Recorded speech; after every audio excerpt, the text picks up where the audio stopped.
नमो नमः शिवाय। दोस्तों, वृश्चिक राशि वाले जातकों का इस चैनल पे स्वागत है। इस वीडियो में हम आपको बताने वाले हैं 2025 का सबसे बड़ा राशि परिवर्तन होने वाला है।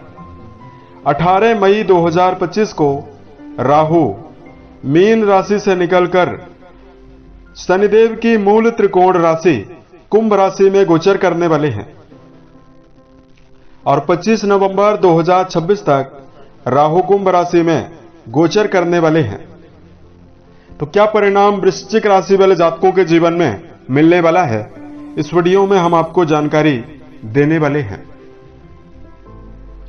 वृश्चिक राशि वाले जातकों, राहु देव का यह राशि परिवर्तन किन मामलों में आपको शुभता देने वाला है और किन मामलों में आपको सावधान रहना है। तो देखिए, राहु के बारे में यदि आपको जानकारी दिया जाए, नवग्रहों में राहु देव को रहस्यमयी, मायावी और पापी ग्रह का दर्जा मिला हुआ है।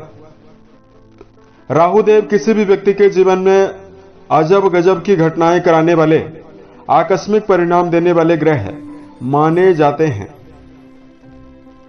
अगर किसी व्यक्ति की जन्म कुंडली में राहु देव प्रभावी हों, बलवान अवस्था में विराजित हों, तो जीवन में कई प्रकार की सफलता भी देखने के लिए मिलती है।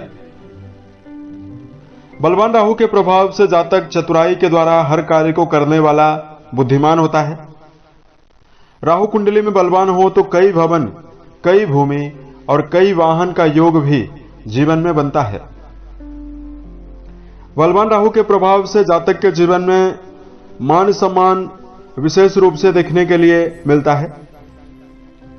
राहु बलवान हो तो व्यक्ति के जीवन में राजनीति, मीडिया, सामाजिक कार्यों में कम प्रयासों में ही बड़ी सफलता मिलती है। बलवान राहु के प्रभाव से कई भवन, कई भूमि और कई वाहन का योग भी बनता है। और यही राहु अगर कुंडली में नेगेटिव हो तो जीवन में तमाम परेशानियों का, समस्याओं का सामना जीवन में करना पड़ता है। राहु के पीड़ित होने पर व्यक्ति को शराब, मांस और धूम्रपान जैसे विषयों की आदत लग जाती है। पीड़ित राहु के प्रभाव से जीवन में त्वचा जनित बीमारी, पेट की समस्या, वायु जनित रोग, पाइल्स जैसी बीमारी देखने के लिए मिलती है। तो अब आइए हम आपको बताते हैं क्या परिणाम वृश्चिक राशि वाले जातकों के जीवन में मिलने वाला है। तो वृश्चिक राशि वाले जातकों, यह जानकारी जो है वो आपके चंद्र राशि के ऊपर प्रभावी है, तो आप इसे इसी आधार पर देखें। देखिए, वृश्चिक राशि वाले जातकों के लिए राहु देव का जो ट्रांजिट होने वाला है, राहु मीन राशि से निकलकर कुंभ राशि में जाने वाले हैं, तो आपके पंचम भाव से निकलकर आपके चौथे भाव में गोचर करने वाले हैं। कुंडली के चतुर्थ घर से भूमि, भवन, वाहन के बारे में, माता के बारे में, जनता से जुड़े हुए कार्यों के बारे में विचार किया जाता है। देखिए, राहु देव के पास 3 दृष्टियां होती है, तो इस समयावधि में वृश्चिक राशि वाले जातकों 5वीं दृष्टि का जो प्रभाव रहने वाला है वो आपकी राशि के आयु भाव को प्रभावित करेगा। 7वीं दृष्टि आपके कर्म भाव में जाने वाली है और 9वीं दृष्टि जो है वो आपके व्यय भाव पर जाने वाली है। तो आने वाले 18 महीनों की समयावधि में आपके जीवन में राहु देव का यह गोचर आपको मिला जुला परिणाम देने वाला है।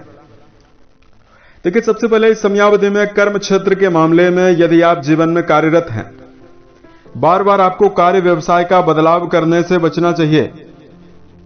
यदि आप सही दिशा निर्देश के साथ सही डायरेक्शन में कर्म क्षेत्र में काम करते हैं तो आपको बड़ी सफलता जीवन में मिलने वाली है।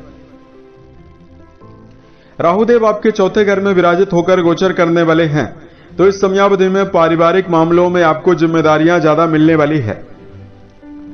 राहुदेव का जब भी चौथे घर में गोचर होता है तो घर परिवार से दूर रहकर रहने की संभावना व्यक्ति के जीवन में निर्मित हो जाती है। तो ऐसे में वृश्चिक राशि वाले जातकों को भले ही कार्य व्यवसाय के सिलसिले में या परिवार से आप दूर रहकर रहने का प्रयास जीवन में करते हुए नजर आने वाले हैं।